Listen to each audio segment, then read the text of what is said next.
મગર ઓમના પેટમાં 3 ગોઠો આવડી હતી એટલી ડોક્ટર એમ કહેતો હતો કે 3 ગોઠો ને કેન્સરની છે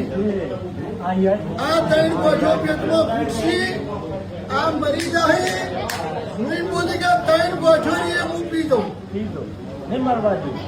તારા ઘેર દેવું વળગેલું છે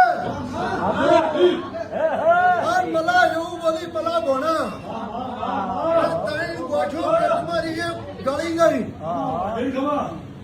અને 20 વર્ષથી આ તકલીફ છે એમને તમે ઉપાડી નોમ બિહારો છો અને ઓમની હાથે પકડી નોમ એટલે લઈ જાઉં છો એનો એ મોણો ગણે પલાના રવિવાર ભરે